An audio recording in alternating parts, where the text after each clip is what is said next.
வணக்கம். தமிழ் ஃபுட் கார்னர்ல இன்னைக்கு ஒரு ஸ்நாக் ரெசிபி பார்க்க போறோம். கேழ்வரகு சிமிலி உருண்டை. இது ரொம்ப சுவையா இருக்கும். சத்துக்கள் நிறைய இருக்கிறதுனால உடம்புக்கு ரொம்ப நல்லது. இப்போ எப்படி பண்றதுன்னு பார்க்கலாம். இது வரைக்கும் தமிழ் ஃபுட் கார்னர் சேனலை சப்ஸ்கிரைப் பண்ணாதவங்க சப்ஸ்கிரைப் பண்ணிட்டு பக்கத்தில் உள்ள பெல் பட்டனையும் கிளிக் பண்ணிக்கங்க. இந்த பாத்திரத்துல 1 கப் ராகி மாவு சேர்க்கிறேன். இது கூட 2 பிஞ்ச் உப்பு சேர்த்துட்டு நல்லா கலந்து விட்டுறலாம்.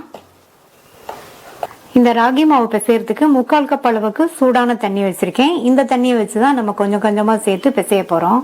கொஞ்சம் கொஞ்சமா சேர்த்து பிசைஞ்சுக்கலாம். சூடா இருக்கிறதுனால ஒரு ஸ்பூனை வச்சு நல்லா இந்த மாதிரி பிசைஞ்சுக்கணும்.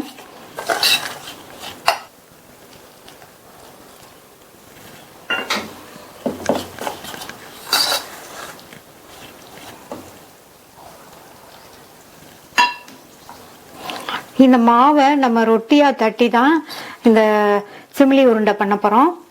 இந்த மாதிரி வெந்நீர் விட்டு பிசைஞ்சோம்னா அந்த ரொட்டி வந்து சாஃப்டா இருக்கும். நம்மளுடைய சிமிலி உருண்டையும் நல்லா சாஃப்டா இருக்கும். 3/4 கப் தண்ணியையும் ஃபுல்லா சேர்த்தாச்சு. இப்போ மாவு கொஞ்சம் சூடா இருக்கு. இது ஆறுனதுக்கு அப்புறமா பிசைஞ்சுக்கலாம்.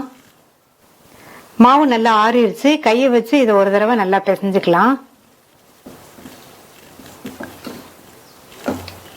மாவு பிசைஞ்சாச்சு. மாவு பாத்தீங்கன்னா சப்பாத்தி மாவை விட கொஞ்சம் தளர்வா இருக்கணும். நம்ம சப்பாத்தினா சப்பாத்தி பலகையில வச்சு ரோல் பண்ணுவோம். நம்ம வந்து இத ரொட்டி மாதிரி தட்ட போறோம். அதனால இந்த அளவுக்கு இருக்கிற மாதிரி பிசைஞ்சுக்கங்க. பிசைஞ்ச மாவை 4 உருண்டையா பிரிச்சு வச்சிருக்கேன். இப்ப இதை ரொட்டியா தட்டிடலாம். நான் வந்து வாழை இலை எடுத்திருக்கேன். நீங்க வாழை இலையோ அல்லது பிளாஸ்டிக் ஷீட், பட்டர் ஷீட் எது வேணாலும் எடுத்துக்கங்க.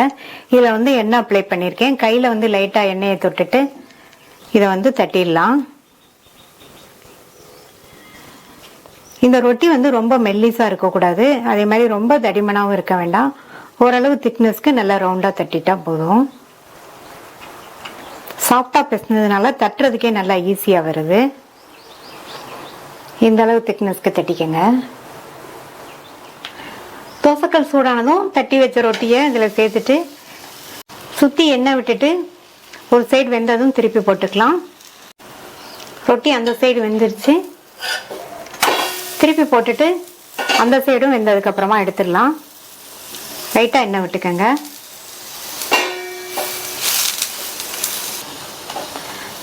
இப்ப அந்த சைடுமே ரொட்டி வெந்துருச்சு. ஒவ்வொரு பக்கமுமே 2 நிமிஷம் வேக வச்சிங்கன்னா ரொட்டி வந்து கரெக்டா வெந்துடும். பாத்தீங்கன்னா தெரியும் ரொட்டி நல்லா வெந்திருக்கு. இதை எடுத்து வச்சுட்டு மீதி உள்ள ரொட்டியையும் போட்டு எடுத்துடலாம். 4 ரொட்டியையும் போட்டு எடுத்தாச்சு. இதை நல்லா ஆற விட்டுறலாம். ரொட்டியெல்லாம் நல்லா ஆறுனதுக்கு அப்புறமா ஒவ்வொரு ரொட்டியையும் இந்த மாதிரி சின்ன சின்ன துண்டுகளா பிச்சு வச்சுக்கலாம். ரொட்டி பாத்தீங்கன்னா இந்த மாதிரி பிச்சு போடுறதுக்கு நல்லா சாஃப்டா இருக்கு.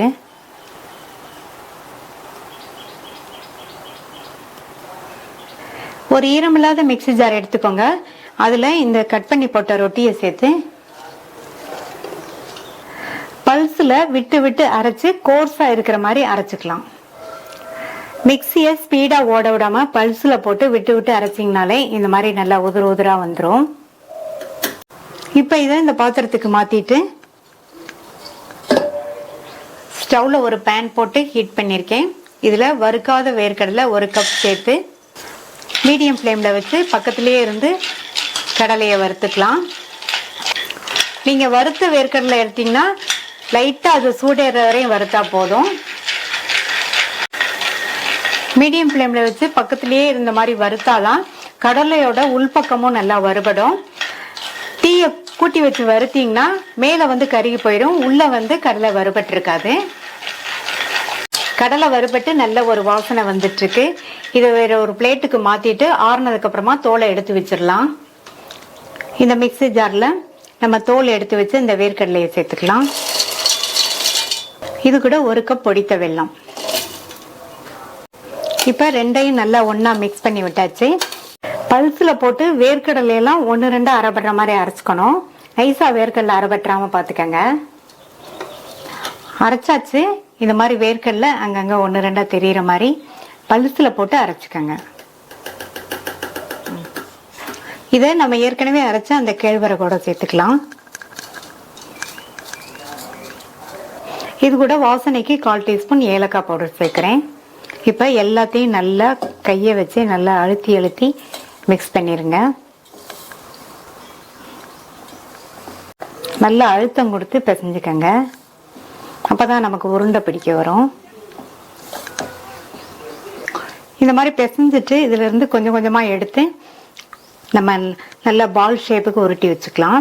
நம்ம இதுல சேர்த்துருக்கிற ராகி மாவு, வேர்க்கடலை, வெல்லம் மூணுமே உடம்புக்கு ரொம்ப நல்லது, ரொம்ப ஹெல்தியானது. இதே மாதிரி எடுத்து நல்லா இந்த மாதிரி பால் ஷேப்புக்கு டைட்டா பிடிச்சு வச்சிடலாம். எல்லாத்தையும் உருட்டியாச்சு. சத்தான சுவையான கேழ்வரகு சிமிலி உருண்டை ரெடி ஆயிடுச்சு. நீங்களும் ட்ரை பண்ணி பார்த்துட்டு உங்க கமெண்ட்ஸை சொல்லுங்க. தேங்க்யூ.